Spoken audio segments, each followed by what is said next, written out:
cathedrals. So the thing is prejudice, vested interest, business is, it's a thing that, you hold on to your cows. You're milking cows. Anybody, once you have your milking cow, you don't want to let it go. So this is the way of keeping the people in. But any reasonable person, go to your book, analyze it, and you'll find there is no such thing as the Trinity in the Bible. Okay? Thank you. Thank you, brother. One question, and I think that was a good question in English too. Just before you put the question, I must apologize once again to the questioners for the length of the reply, but I'm sure the audience appreciates that. Mamu, I hope that queue is not expanding. If you can keep a tight rein on that, I'll appreciate it, because time is getting on. Yes, brother. Wa alaikum salam. The question is, brother talked to them about racism as a problem. Does he think that this is one of the world's main problems? And also, other people of the book mention the Qur'an, can that be referred to the Jews and Christians of today? Sorry, there's two questions. This is the first one. He wants to do the second one. Read what's written. The question is that the speaker dealt with racism at length during his talk. Would the speaker comment on racism? There are so many problems, but racism is one of the main ones. Like in South Africa, or the rest of the world. You go to Japan, you go to India. Race, race, race. So it is a very big problem. And Islam offers a solution. Alcohol is another big problem. See, surplus women is another problem. No, there are all problems, each from his point of view. Say, well, the gravest is this one here. We can't find husbands for our daughters. What do we do? The other guy says, look, our children are drunkards. What do we do? So these are all problems. But among them, racism is also one of them. It depends on you now, where you put it in the slot. Number 1, number 2, number 3, number 4 is left to the people to decide. But they're all problems. Jazakallah.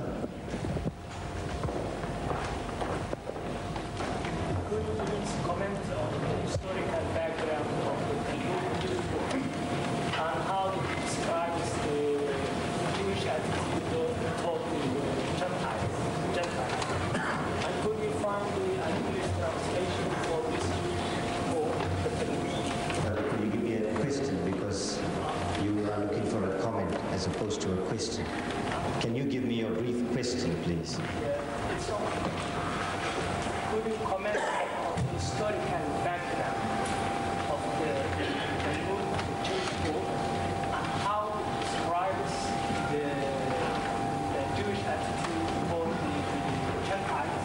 And could you find an English translation for this book? That's two questions. That's two questions. I don't know, I'm not from England. I thought the English here is better than mine.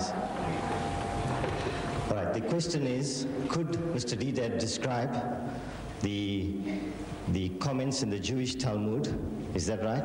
Comments on the Jewish Talmud and the historical background of the Jewish Talmud and its attitude, the Jewish attitude to non-Jews, or Gentiles for non-Jews. You see, the book of authority that we are dealing with, the one we are familiar with, is the Holy Bible. And what you want to prove, everything is here. You want to know the Jewish Talmud, you go and find a synagogue. You know what's a synagogue? A Jewish church, a synagogue. And go and ask the rabbi there about the Talmud. I know it is available in English. Whether he has it or not, I don't know. I don't possess one, though I have seen quotations from it. So the best thing is, for that information, you go to a synagogue and ask a rabbi, and he'll be able to help you, inshallah. Jazakallah. Next question, please.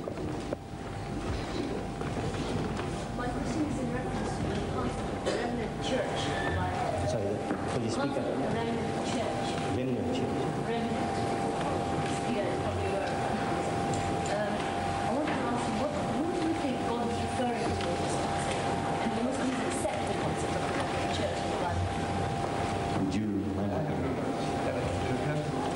Get to some Christian scholars in the university. They might be able to tell her about the remnant church. You tell me which remnant church, then I can talk. But just in a round. No, but you said you're an expert on comparative religion. A scholar, not an expert. Yeah? A scholar. A scholar of comparative. Right. And the remnant church is one of the largest concepts that comes out of the Bible. The concept where in Revelation where they say, the Christians say that God has chosen a certain people that he will bless, that will go to heaven. And the Jews claim it's them, a certain sect of the Christians claim it's them. Seventh-day Adventist school that I went to claimed that it was them. So I want to ask you, please, what do you think God is referring to in this concept? I have no knowledge. So the question was one of a technical nature on remnant church of which Mr. Deedat has no knowledge. Thank you. Perhaps if you speak to Dr. Zaki after the meeting, he might be able to help you. Wa alaikum salam. The Holy Quran refers to the followers of the previous messengers as the people of the book with respect. The Holy Quran also uses the word disbelievers and unbelievers. Some people attribute the words unbeliever or disbeliever to the followers of Jesus and Moses. I would like to know, what is your opinion on this point? The speaker has posed the question that in the Quran, the people who follow the religion of Moses and Jesus are referred to as people of the book. And in the Quran, there are references to unbelievers and disbelievers.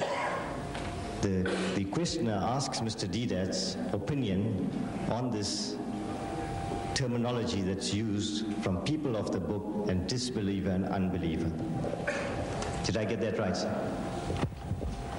I think we'll have to tell our brothers and sisters they are there that we'll have to close by 8:30 because we can carry on till 10 o'clock and people are, waving the fans and there's a limit to anything. 8:30, whatever we can deal with, and we can't continue till 9, 10 because it can lead us to 10 o'clock and I don't think it's fair to the audience to keep them seated in this heat for all the time. I think that's a fair point from the speaker. I apologize for that. We will go as fast as we can, but when we come to 8:30, we will cut off. So if you are at that cut-off mark, I'm sorry. With regards to the Ahlul Kitab, the Holy Quran speaks about the Jews and the Christians as Ahlul Kitab, meaning people of the book, meaning a learned people, people with the scripture. This is what they were boasting. In the time of the Prophet, they boasted that we are a learned people. We have a book. We have a revelation given to us. And you Arabs are barbarians, illiterate, ummi. You haven't got a prophet to your credit. You haven't got a book to your credit. As such, we are learned and you are unlearned. So Allah Bari Ta'ala addresses them in those very respectful terms.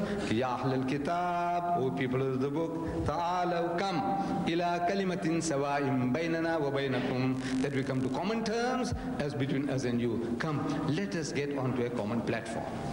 This is how Allah speaks about the Ahlul Kitab. Ahlul Kitab means Jews and Christians. With regards to the unbeliever and disbeliever, this is a choice. Some translators call those who don't believe in Allah, the mushriks, unbelievers. Some say disbelievers. Technically, what is the exact meaning of disbeliever and unbeliever? I think Dr. Zaki, if you meet him afterwards, he might be able to explain to you. I have no knowledge. That English is a bit too high for me. You say, now disbeliever means this quality of an unbeliever, and this unbeliever means this degree. That type of knowledge I haven't got. So this is the explanation. Ahlul Kitab means Jews and Christians, unbelievers mostly referring to the mushriks, those who didn't believe in Allah. Thank you. Next question, please.